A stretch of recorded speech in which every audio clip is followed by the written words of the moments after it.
Radio Kantipur, radio राष्ट्रको।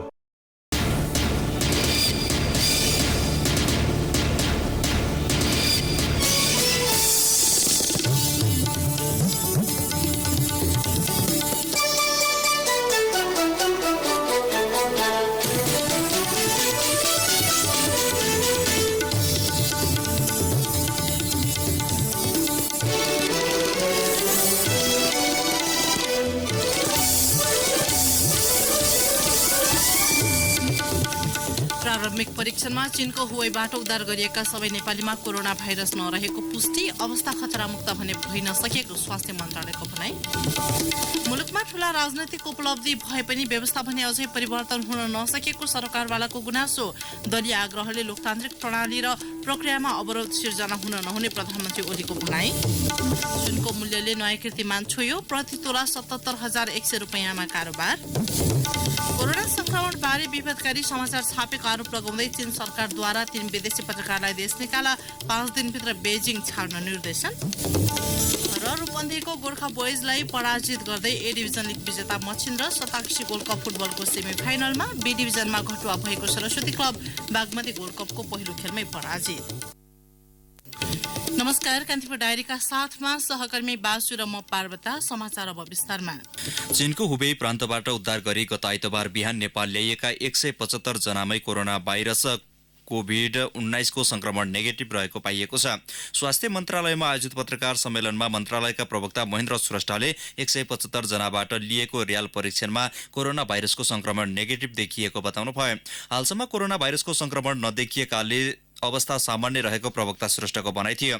चीनबाट उद्धार गरी ल्याइएका नेपालीमा प्रारम्भिक चरणमा कोरोना संक्रमण नदेखिए पनि अवस्था खतरामुक्त भने नरहेको प्रवक्ता श्रेष्ठको भनाइ छ। हामीले अहिलेसम्मको सर्भिलेन्समा पोजिटिभ पाइएको छैन, त्यसकारण हामी चाहिने काम गर्दैछौँ है। यसको मतलब कोरोना फ्री भन्ने हुन सक्दैन कि रोग चाहिने ट्रान्समिट भइरहेछ, केसहरू आइरहेछ, चाइनामा छ, अमेरिकामा छ, अमेरिकाबाट आउन सक्छ, अब जापानबाट आउन सक्छ। त्यसकारण अब हामीले फ्री नै भन्ने सक्ने अवस्था होइन कि हाम्रो सिस्टमले काम गरिरहेछ। उनीहरू गत आइतबारदेखि भक्तपुरको खरिपाटीमा बनाइएको क्वारेन्टाइन क्षेत्रमा बसिरहेका छन्। उनीहरू सबैजनाबाट लिएको नमुनाको परीक्षण टेकुस्थित राष्ट्रिय जनस्वास्थ्य प्रयोगशालामा गरिएको थियो। प्रयोगशालाले हिजो साँझ सबैको रिपोर्ट दिएको बताउँदै प्रवक्ता श्रेष्ठले हालै कसैमा पनि कोरोनाको संक्रमण नदेखिएको उल्लेख गर्नुभयो। कोरोना भाइरस संक्रमणको लक्षण 14 दिनसम्ममा देखिने हुँदा क्वारेन्टाइनमा राखिएकाको आगामी 17 गते अन्तिम पटक रियाल परीक्षण गरी संक्रमण नभएको पाइएमा घर पठाउने सरकारको तयारी छ। मुलुकमा 2007 साल फागुन 7 मा प्रजातन्त्र स्थापना हुनुलाई सबैभन्दा ठूलो राजनैतिक उपलब्धि मानिन्छ। राणा शासनको अन्त्य भई देशमा प्रजातन्त्र स्थापना भएकाले फागुन 7 लाई नेपालको राजनीति, समृद्धि र स्वतन्त्रताको प्रमुख दिनका रूपमा सम्झना गरिएको छ। फागुन 7 कै आडमा विभिन्न कालखण्डमा ठूला राजनैतिक परिवर्तन भएका छन्। रैतीबाट प्रजा र प्रजाबाट सार्वभौम सत्ता सम्पन्न नागरिकको पगरी पहिर्याउने आजको दिनलाई कम आँक्न नमिल्ने राजनैतिक विश्लेषकहरूको बुझाइ छ। यसैबीच 70औं प्रजातन्त्र दिवस आज विभिन्न कार्यक्रम गरी देशैभर मनाइएको छ। दिवसको अवसरमा बिहान काठमाडौँको टुँडिखेल स्थित सैनिक मञ्चमा औपचारिक समारोहको आयोजना गरिएको थियो। समारोहमा राष्ट्रपति, उपराष्ट्रपति, प्रधानमन्त्री, प्रधान न्यायाधीश, सभामुख लगायतको उपस्थिति थियो। कान्तिपुर सविस्तार। 2007 सालमा प्रजातन्त्र स्थापना भएपछिको झण्डै 7 दशकको अवधिमा राष्ट्रिय राजनीतिमा थुप्रै उतार चढाव भए। यो बीचमा पञ्चायती निरङ्कुश तन्त्रका 3 दशक, 2046 सालको जनआन्दोलन, दशक लामो माओवादी द्वन्द्व, दरबार हत्याकाण्ड, राजाको प्रत्यक्ष शासन हुँदै 2062-63 को दोस्रो आन्दोलन तथा संविधान सभा निर्वाचनसम्मको साक्षी बाजेदेखि नातिसम्मको पुस्ता बनेका छन्। तर लोकतान्त्रिक गणतन्त्रसम्म मुलुक आइपुग्दा नागरिकका असन्तुष्टि भने अझै सकिएका छैनन्। वा भनौं विभिन्न कालखण्डमा भएका राजनीतिक परिवर्तनले सुरुवातमा आशा जगाए पनि त्यो दीर्घकालसम्म टिक्न पाएको छैन। मुलुकमा नागरिक नै सर्वोपरि हुन् भन्ने कुरा शाहवंशीय अन्तिम राजा ज्ञानेन्द्रले समेत 240 वर्ष पुरानो राजतन्त्रको पगरी त्याग्ने बेला मात्रै स्वीकारेका थिए। बहुदलीय प्रजातन्त्रमा हाम्रो अटुट प्रतिबद्धता भएकोले आज यही शाही घोषणाद्वारा नेपाल अधिराज्यको कार्यकारिणी अधिकार संविधान 2047 को धारा 35 बमोजिम हुने गरी जनताको नासो जनतालाई नै फर्काएका छौं। पछिल्लो राजनीतिक उपलब्धिले जनताका छोरालाई सत्तामा त पुर्यायो, सँगै सत्ताप्रति असन्तुष्टि बढाउने काम पनि। राजनीतिक रूपले जति नै उपलब्धि भए पनि त्यसको प्रतिबिम्ब विकास र आर्थिक समृद्धि, नागरिक अधिकार तथा वाक स्वतन्त्रता जस्ता विषयमा झल्किन सकेन। फलस्वरूप लोकतन्त्रप्रति नै नागरिकको विश्वास गुम्ने खतरा बढ्दै गएको छ। लोकतन्त्रप्रति जनताको अपेक्षा र शासक वर्गको बुझाइका कारण पनि समस्या देख्नेको संख्यामा कमी छैन। प्रधानमन्त्री केपी ओली स्वयंले केही दिन अघि संसदमा सम्बोधन गर्दै दलीय आवरणमा लोकतन्त्रलाई कमजोर पार्ने खेल भइरहेको बताएका थिए। पार्टी खोल्ने, झण्डा बोक्ने र सडक सदनमा प्रदर्शन गर्ने स्वतन्त्रतालाई मात्र म लोकतन्त्र ठान्दिनँ। विधेयक निर्माणका क्रममा उठेका र बहस गरिएका विषयलाई मन नपरेको मन्त्री, सांसद र सरकारको थाप्लोमा फ्याँकेर अभिव्यक्ति स्वतन्त्रता धरापमा परो, लोकतन्त्र सकियो जस्ता अनुपयुक्त सन्देश प्रवाह गर्ने र त्यसलाई अन्तर्राष्ट्रियकरण गर्ने खेलले हाम्रो लोकतन्त्रको जग कसरी मजबुत होला? हस्तक्षेप रहित न्यायपालिका, स्वतन्त्र नागरिक समाज, वाक स्वतन्त्रता, नागरिकमा मौलिक हकको रक्षा लोकतन्त्रका आधार स्तम्भ हुन्। तर पछिल्लो समय न्यायालयमा बढेको हस्तक्षेप, नागरिक अधिकार, प्रेससँग जोडिएका विभिन्न विधेयकका कारण यी आधार स्तम्भहरू बिस्तारै कुँजिँदैछन्। राजनीतिक विश्लेषक राजेन्द्र महर्जन दलहरूमा निरङ्कुशता हावी हुन थालेको तर्क गर्छन्। मिडियाले अलिकति आलोचना गर्दा त प्रधानमन्त्री रिएक्टिभ भइसकेका छन्। त्यसको नियन्त्रणको लागि उनले मेकानिजमहरू बनाउन थालिसकेका छन्। अदालतको न्यायाधीशको नियुक्ति पार्टीका संयन्त्रहरूबाट हुन थालेपछि नियन्त्रित हुनु स्वाभाविक परिणाम मात्रै। कुनै न कुनै हिसाबले न्यायालय आफै पनि स्वतन्त्र नहुने खालको स्थिति हुन सक्छ। मिडिया त्यसरी अंकुशमा पर्ने, त्यसपछि न्यायालय त्यसरी अंकुशमा पर्ने, यो 3-4वटा पावरको हिरासमा हो भने खतरा त्यहाँ छ। लोकतन्त्रमा दलहरूको एक मात्रै विकल्प दलहरू नै हुन्। तर दलहरूले नै सत्ता केन्द्रित राजनीति गरेपछि जनतामा निराशा छाउनु स्वाभाविक भएको राजनीतिक विश्लेषक पुरञ्जन आचार्य बताउँछन्। व्यवस्था परिवर्तनको लागि कोही लडेकै थिएन, सबै सत्ता परिवर्तनको लागि लडेका थिए। नेपाली कांग्रेस चाहिँ प्रतिपक्षको भूमिका खेल्न नसक्ने हैसियतमा छ। समाज रूपान्तरणको एजेन्डा, यसको स्टक अफ लिडरसिप छ, त्यो पनि छैन। व्यक्तिको स्वतन्त्रता, संस्थाहरूको स्वतन्त्रतामाथि चाहिँ अहिलेको सरकारले जुन ढङ्गले विनियोग इनिसिएट गरेको छ पार्लियामेन्टमा, त्यो हेर्दा के देखिन्छ भने अब म यस समाजलाई कन्ट्रोल गरेर अनि त्यसपछि मात्रै विकास गर्छु भन्ने एउटा उल्टो रिभर्स गियरमा जान खोजेको देखिन्छ। लोकतन्त्र टिक्नु र टिकाउनु दलीय गतिविधिमै निर्भर छ। आफ्नो विरोधमा आउने आवाज र समाचारको विषयलाई लिएर समेत सत्तामा रहनेले तीव्र प्रतिक्रिया जनाउनु नै लोकतन्त्रसँग मेल नखाने राजनीतिक विश्लेषकहरू बताउँछन्। लोकतन्त्र जनताकै नासो हो, कुनै पनि बेला फर्काउनु पर्छ भन्ने हेक्का दलहरूले राख्नुपर्ने उनीहरूको भनाइ छ। रेडियो कान्तिपुरका लागि अनिल परियार, काठमाडौँ। कान्तिपुर सविस्तार। प्रजातन्त्र दिवसका अवसरमा काठमाडौँको टुँडीखेलमा आयोजित विशेष कार्यक्रमलाई सम्बोधन गर्दै प्रधानमन्त्री केपी शर्मा ओलीले दलीय आग्रहले लोकतान्त्रिक प्रणाली र प्रक्रियामा अवरोध सिर्जना हुन नहुने बताउनु भएको छ। लोकतन्त्र इतिहासप्रति गर्व गर्ने, वर्तमानमा उत्तरदायी हुने र भविष्यप्रति जिम्मेवार हुने सभ्य शासन हो। देशलाई बदल्ने अपेक्षा साथ गर्दै गर्न केही नकारात्मक प्रवृत्तिको अवरोध पनि तहर परेको छ। तर दलीय आग्रहले लोकतान्त्रिक प्रणाली र प्रक्रियामा अवरोध सिर्जना हुन हुँदैन।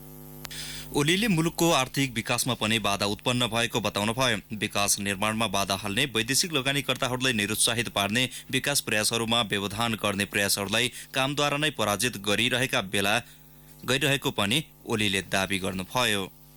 आर्थिक विकास र सामाजिक न्याय सहितको परिपूर्ण लोकतन्त्रलाई जनस्तरसम्म विस्तार सुदृढ गर्ने दिशामा हामी अग्रसर छौँ। हामी सन् 2022 नेपाललाई अति कम विकसित मुलुकको स्तरबाट स्तरोन्नति गरेर सन् 2030 भित्र दिगो विकासका लक्ष्यहरू हासिल गर्ने अभियान। यस लक्ष्य प्राप्तिका लागि हामी हाम्रा हरेक क्षण सम्भावना र सामर्थ्यको सदुपयोग गरिरहेका छौँ। यस यात्राबाटै हामी नेपाललाई समृद्ध र नेपालीलाई सुखी बनाउने आकांक्षा पुरा गर्छौँ। कान्तिपुर डायरीमा अब ब्रेकको पालो। कान्तिपुर डायरीमा अब बाँकी प्रसङ्ग। परराष्ट्र मन्त्री प्रदीप गेवालीले अमेरिकी सहयोग नियोग मिलेनियम च्यालेन्ज कर्पोरेसन एमसीसीका विषयमा सत्तारूढ नेकपाको कार्यदलले अध्ययन गरेर सुझाव मात्रै पेश गर्ने बताउनु भएको छ। बंगलादेशको औपचारिक भ्रमण सकेर स्वदेश फर्कने क्रममा त्रिभुवन अन्तर्राष्ट्रिय विमानस्थलमा सञ्चारकर्मीसँग मन्त्री गेवालीले कार्यदलले एमसीसीका विषयमा अध्ययन गरेर सुझाव पेश गर्ने तर पारित गर्ने नगर्ने विषयमा कुनै निर्णय नगर्ने बताउनु भएको हो। पार्टी केन्द्रीय समिति बैठकमा केही टोलीका नेताहरूले यसको विषयमा प्रश्न नबुझेकाले अध्ययन गरेर थप प्रश्न पार्ने अधिकार दिएर कार्यदल गठन गरिएको उहाँको भनाइ थियो। कार्यदलका सदस्य समेत रहेका मन्त्री गेवालीले भन्नुभयो, सरकारले एमसीसी साउनमै संसदमा प्रस्तुत गर्नुको तात्पर्य प्रश्न नै छ। हामीलाई दिएको विषय पनि त्यही हो। त्यसको बारेमा रहेका अस्पष्टताहरू प्रश्न पार्न समिति गठन भएको हो। केन्द्रीय समितिमा केही सदस्यहरूले नबुझेको र प्रश्न पार्न भनेपछि त्यही क्षेत्राधिकार दिएर कार्यदल गठन भएको हो। दोस्रो पटक थपिएको समयभित्रै प्रतिवेदन बुझाउँछौं। नेकपाको केन्द्रीय समिति बैठकले वरिष्ठ नेता झलनाथ खनाल, संयोजक तथा गेवाली र भीम रावल सदस्य रहेको कार्यदल गठन गरेको थियो। कार्यदलले अहिले अध्ययन गरिरहेको छ। नेपाली कंग्रेसका सभापति शेरबहादुर देउवाले न्यायपालिका, प्रहरी र ब्युरोक्रेसीमा राजनैतिक हस्तक्षेप सही नहुने बताउनु भएको छ। जनताले लडेर ल्याएको अधिकारहरू सुरक्षित गर्दै न्यायपालिका, प्रहरी र ब्युरोक्रेसीलाई राजनीतिक हस्तक्षेप बिनाको स्वतन्त्रपूर्वक काम गर्न दिनुपर्ने उहाँको भनाइ थियो। 70औं राष्ट्रिय प्रजातन्त्र दिवसको अवसरमा सुनसरीको धरान उपमहानगरपालिकाले आयोजना गरेको कार्यक्रमलाई सम्बोधन गर्दै सभापति देउवाले स्वतन्त्रतापूर्वक काम गर्न नदिएसम्म राजनीतिक आन्दोलन गरेर प्राप्त भएको अधिकारको अर्थ नहुने बताउनुभयो। सार्वभौम शक्तिको स्रोत जनता नै भएकाले 2007 र 2046 साल तथा 2062-63 मा जनताले लडेर ल्याएको अधिकारलाई कुनै पनि बहानामा संस्थागत गर्नुपर्ने बताउँदै सभापति देउवाले जनताले लडेर स्थापित गरेको प्रजातन्त्रमा बोल्न, लेख्न, आलोचना गर्न पाउने अधिकार सुरक्षित हुनुपर्ने बताउनुभयो। यसअघि उपमहानगरपालिकाले आयोजना गरेको प्रभात फेरीमा उपाध्यक्ष सहित नेकपाबाट चुनाव जितेका वडाध्यक्ष र सदस्यहरूले भने उपस्थिति जनाएका थिएनन्। विजय कुमार गुच्छेदार नेतृत्वको नेपाल लोकतान्त्रिक फोरमले कंग्रेससँग एकीकरण गर्दा संगठनमा आफूले पाएको भागबण्डा अनुरूपका नामावली बुझाएको छ। गुच्छेदारका तर्फबाट तत्कालीन फोरमका केन्द्रीय सदस्य कृष्ण दुलालले ललितपुरको सानिपा स्थित केन्द्रीय कार्यालयमा पुगेर उपसभापति विमलेन्द्र नीतिलाई नामावली बुझाउनु भएको हो। नीति दुई पार्टी एकीकरणपछि संगठन समायोजनका लागि बनाइएको समायोजन समितिका संयोजक हुनुहुन्छ। 2075 कार्तिक 20 गते बसेको कंग्रेस केन्द्रीय समितिले बनाएको निधि संयोजकत्व समायोजन समितिमा गुच्छेदार सहमहामन्त्री प्रकाश शरण महत, महेश आचार्य र दीपक गिरी सदस्य छन्। नामावलीमा 200 महासमिति सदस्य, 600 महाधिवेशन प्रतिनिधि र 22 जिल्लामा पार्टीले पाएको भागवण्डाका पदाधिकारी र सदस्यको नाम छ। त्यस्तै 22 जिल्लाका प्रतिनिधि सभा, क्षेत्रीय समितिका पदाधिकारी र सदस्यहरूको नामावली पनि बुझाइएको छ। कंग्रेस केन्द्रीय कार्यालयका मुख्य सचिव कृष्ण प्रसाद पौडेलले तत्कालीन लोकतान्त्रिक फोरमबाट संगठनका विभिन्न तहमा राख्ने नामावली प्राप्त भएको जानकारी दिनुभयो। कान्तिपुर पब्लिकेशन्स 28औं वर्षमा प्रवेश गरेको छ। वार्षिक उत्सवका अवसरमा कान्तिपुर मिडिया ग्रुप केएमजीले आज काठमाडौँमा विशेष कार्यक्रमको आयोजना गर्यो। समारोहमा कान्तिपुर दैनिक, कान्तिपुर टेलिभिजन, रेडियो कान्तिपुर लगायत केएमजीका विभिन्न प्रार्थी संस्था आबद्ध कर्मचारी मध्येबाट उत्कृष्टलाई पुरस्कृत गरिएको छ। रेडियो कान्तिपुरबाट समाचार शाखाका प्रकाश पाठक, कार्यक्रम उत्पादन शाखाका शुभराज अधिकारी र इन्जिनियरिङ शाखाका कृष्ण भण्डारी उत्कृष्ट कर्मचारी घोषित भएका छन्। वार्षिक उत्सवका अवसरमा आयोजित कार्यक्रमलाई सम्बोधन गर्दै केएमजीका अध्यक्ष तथा प्रबन्ध निर्देशक कैलाश सिरोयाले सम्पूर्ण ग्राहक, पाठक, विज्ञापनदाता तथा शुभेच्छुकहरूमा धन्यवाद ज्ञापन गर्नुभयो। मुलुकमा संवैधानिक संक्रमणको अन्त्य र राजनीतिक स्थायित्वको आगमनसँगै पत्रकारिताको दायरा अरू फराकिलो भई फस्टाउने अध्यक्ष सिरोयाको भनाइ थियो। यद्यपि पछिल्ला समय देखा परेका परिदृश्य र त्यसबीच अनुदारवादी कानून ल्याई संविधान प्रदत्त अभिव्यक्ति स्वतन्त्रतालाई कस्ने कोसिस भइरहेको प्रति उहाँले चिन्ता व्यक्त गर्नुभयो। द काठमाडौँ पोस्टमा प्रकाशित सामग्रीलाई लिएर चीना दूतावासले जारी गरेको विज्ञप्तिप्रति नेपाली सञ्चार माध्यमका सम्पादकले आपत्ति जनाएका छन्। विभिन्न सञ्चार माध्यमका सम्पादकले आज विज्ञप्ति जारी गर्दै प्रेसमा आएका सामग्रीप्रति असहमति राख्ने र त्यसको खण्डन गर्ने अधिकार भए पनि सम्पादककै नामै उल्लेख गरेर लाञ्छित गर्ने र धम्की दिने कार्यप्रति आफूहरूको असहमति भएको स्पष्ट पारेका छन्। काठमाडौँ पोस्टमा छापिएको समाचारप्रति नेपालस्थित चीनिया दूतावासले कूटनीतिक मर्यादा नाग्दै विज्ञप्ति प्रकाशित गरेको सम्पादकहरूको आरोप छ।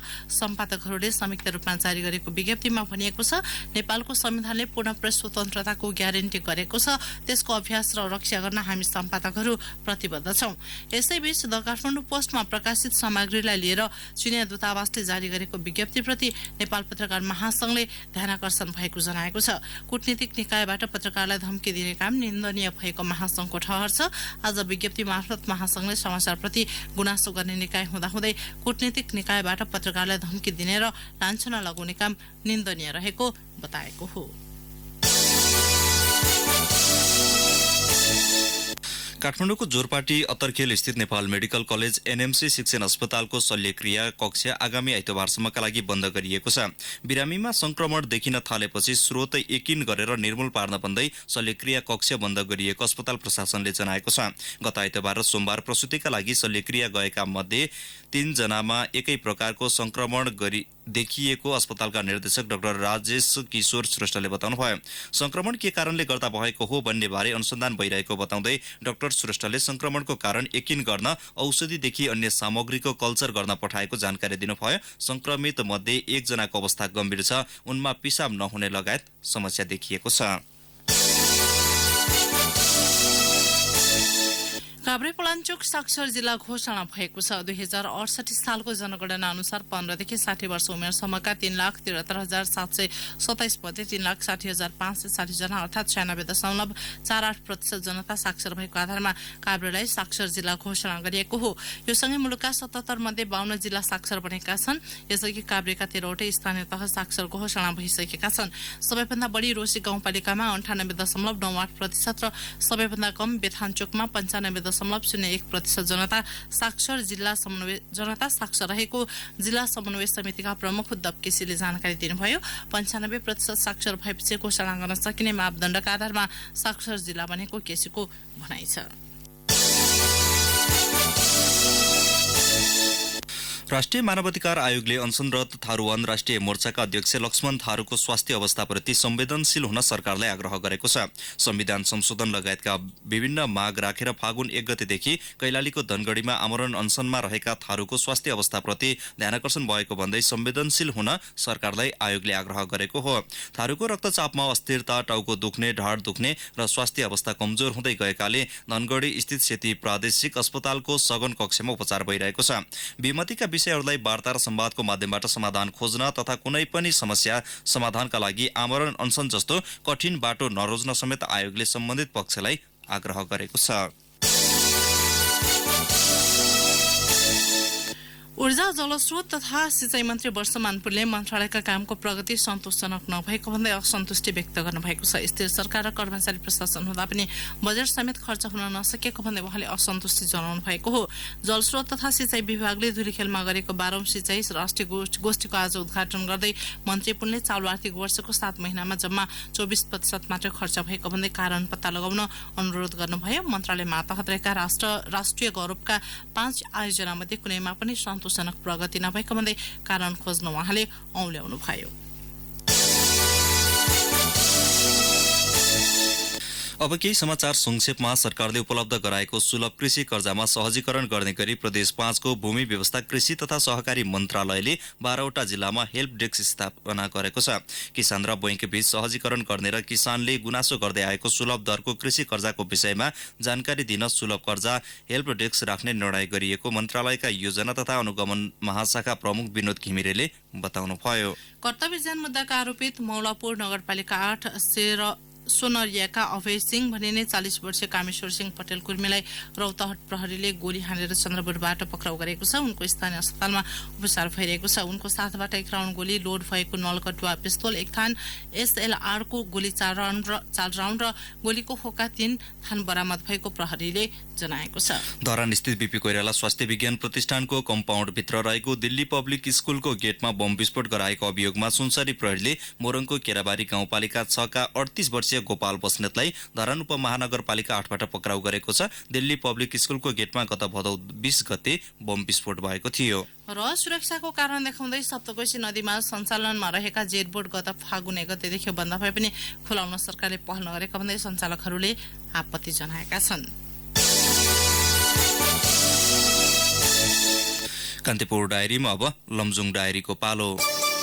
लमजुङ डायरीबाट आस ग्रुपको नमस्कार। चीन सरकारले लमजुङको राइनस नगरपालिका 9 मोहरिया कोट स्थित भैरव माविको 70 कोठे भवन निर्माण गरेको छ। सुविधा सम्पन्न भवनको आज एक समारोहको बीच युवा तथा खेलकुद विकास मन्त्री जगत बहादुर विश्वकर्माले हस्तान्तरण गर्नुभएको छ। विद्यालयको हिरक महोत्सवको अवसरमा भवन हस्तान्तरण गरिएको प्रधानाध्यापक राजेश्वर ढकालले बताउनुभयो। सुविधा सम्पन्न भवन निर्माणपछि विद्यार्थीलाई पठन पाठनमा सहज भएको विद्यालयले जनाएको छ। विद्यालय परिसरमा बास्केटबल खेल मैदान, सवारी साधन पार्किङ स्थल निर्माण गरिएको छ।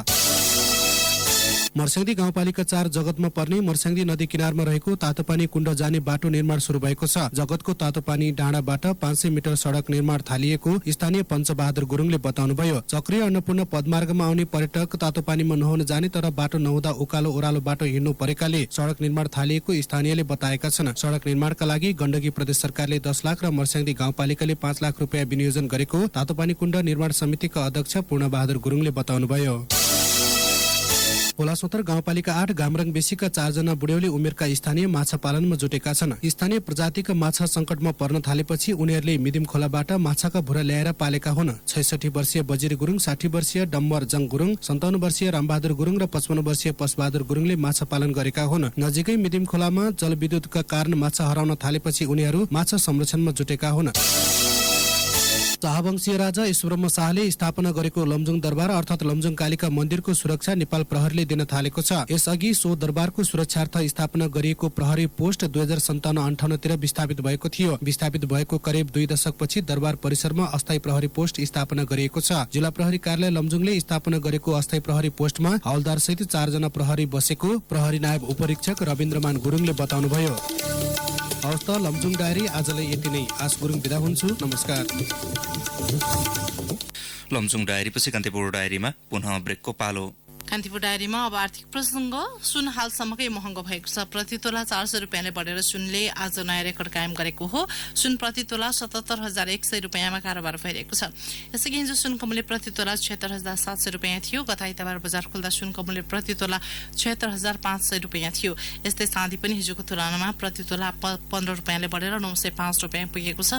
चीनमा फैलिएको कोरोना भाइरसको संक्रमणले सुन बजार समेत प्रभावित भएको नेपाल सुन चाँदी व्यवसायी महासंघले जनाएको छ। महासंघका अनुसार विश्वकै दोस्रो ठूलो अर्थतन्त्र भएको चीन झन्डै 2 महिना यता कोरोना संक्रमणसँग जुधिरहेका कारण त्यहाँको उद्योग धन्दा व्यापार व्यवसाय लगायत सम्पूर्ण अर्थतन्त्रमै परेको प्रभावको असर पहिलो धातुमा पनि परेको हो।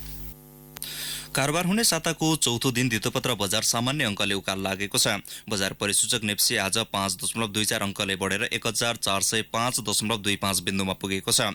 नेप्सीमा सुधार देखिए पनि कारोबार रकममा अघिल्लो दिनको तुलनामा 50 करोड रुपियाँले कमी आएको छ। सामान्य अङ्कले उकालो लागेको नेप्सीमा हिजो 2 अर्ब 12 करोड रुपियाँ बढेको कारोबार भएको थियो। कारोबार भएका बैंक, होटल, वित्त, निर्जीवन, जीवन र म्युचुअल फण्ड बाहेक बाँकी सबै कम्पनी समूहको उपसूचक उकाल लागेको छ। सबैभन्दा बढी लघु वित्त कम्पनी समूहको उपसूचक 104.39 अङ्कले बढेको छ। नेप्सेमा आज कुल 177 कम्पनीका 15,053 कारोबारबाट 34,55,682 किता सेयर किनबेच भए, जस अन्तर्गत 1 अर्ब 62 करोड रुपियाँ बढीको कारोबार भएको नेपाल स्टक एक्सचेन्जले जनाएको छ। अब अन्तर्राष्ट्रिय प्रसङ्ग। चीनमा फैलिरहेको कोरोना संक्रमणबारे विभेदकारी समाचार छापेका आरोप लगाउँदै चीन सरकारले 3 विदेशी पत्रकारलाई देश निकाला गर्ने भएको छ। अमेरिकाको वाल स्ट्रिट जर्नलका 3 पत्रकारलाई तत्काल मुलुक छोड्न चीनले आदेश दिएको हो। चीनले ती पत्रकारको नाम सार्वजनिक नगरे पनि उनीहरू अमेरिकी नागरिक जोसिन चाउडेङ र अस्ट्रेलियाका फिलिप वेन रहेको वाल स्ट्रिट जर्नलले जनाएको छ। उनीहरूलाई चीन छोड्न 5 दिनको समय दिएको छ। गत फेब्रुअरी 3 मा प्रकाशित लेखमा चीनलाई एसियाको वास्तविक बिरामीको संज्ञा दिँदै संक्रमण बारेको सुरुवाती सूचना लुकाएको र चीनमाथिको विश्वव्यापी विश्वास गुमेको उल्लेख थियो। कोरोना नियन्त्रण गर्न चीन सरकारको प्रयासलाई नै असर पुर्याउने र चीनलाई अपमान गर्ने षड्यन्त्रले सो लेख प्रकाशित भएको चीनको आरोप छ। चीनले ती पत्रकारलाई देश निकाला गर्ने निर्णय गर्नुअघि माफी माग्न भनेको थियो, तर सो पत्रिकाले अस्वीकार गरेपछि थप कदम चालेको चीनको विदेश मन्त्रालयले जनाएको छ। चीनमाथि आक्रमण गर्ने र विभेदकारी समाचार प्रकाशित गर्ने सञ्चार माध्यमलाई चीनिया नागरिकले स्वागत नगर्ने चीनको विदेश मन्त्रालयका प्रवक्ता गेङ सुवाङले बताउनु भएको छ। अब खेल प्रसङ्ग। A division league champion Machhindra club जाबाको झिलझिलामा जारी तेस्रो शताक्षी गोल्ड कप फुटबल प्रतियोगिताको सेमिफाइनलमा प्रवेश गरेको छ। रूपन्देहीको गोर्खा बोइज स्पोर्ट्स क्लबलाई 2-1 गोल अन्तरले पराजित गर्दै मसिन्द्राले अन्तिम 4 मा स्थान बनाएको हो। उसको जितमा विमल गर्ती मगर र विदेशी खेलाडी एन्ड्रेस नियाले गोल गरे। यद्यपि अग्रता भने 16औं मिनेटमा काजिमको गोलबाट गोर्खाले लिएको थियो। मसिन्द्राले दुवै गोल पहिलो हाफमै गरेको थियो। मसिन्द्राले सेमिफाइनलमा त्रिभुवन आर्मीसँग प्रतिस्पर्धा गर्नेछ। लिगको निर्णायक खेलमा आर्मीलाई पराजित गरेर पहिलो पटक उपाधि उचालेको मसिन्द्रा एक साता नबित्दै फेरि प्रतिस्पर्धा गर्न लागेको हो। पहिलो सेमिफाइनलमा भोलि 3 स्टार क्लब र आयोजक शताक्षी धाम स्पोर्टिङ क्लब बीच प्रतिस्पर्धा हुनेछ। फुटबलका अर्को प्रसङ्गमा हिमालय शेर्पा क्लब मकवानपुरमा जारी तेस्रो संस्करणको बागमती गोल्ड कप फुटबल प्रतियोगिताको सेमिफाइनलमा प्रवेश गरेको छ। साबिक विजेता सरस्वती युवा क्लबलाई 4-0 गोल अन्तरले पराजित गर्दै हिमालयले अन्तिम 4मा स्थान बनाएको हो। मकवानपुरको बागमती गाउँपालिका स्थित जनता माविको मैदानमा भएको खेलमा हिमालयलाई जित दिलाउन सुरज हमाली 2 तथा कमल थापा र विष्णु गुरुङले 1-1 गोल गरे। क्वार्टर फाइनलको अन्तिम खेलमा भोलि सङ्कटा क्लब र वीरगञ्ज युनाइटेड बीच प्रतिस्पर्धा हुनेछ। हवस् यिनै प्रसङ्गसँगै कान्तिपुर डायरीको यो बुलेटिन यही सकिन्छ। 8 बजे हामी सेक्युरिटी एन्ड क्राइम डायरीका साथमा उपस्थित हुने नै छौँ। अहिलेलाई सहकर्मी बासु र म पार्वता आज्ञामा छौँ। नमस्कार। सूचना र मनोरञ्जनको संवाहक रेडियो राष्ट्रको रेडियो कान्तिपुर।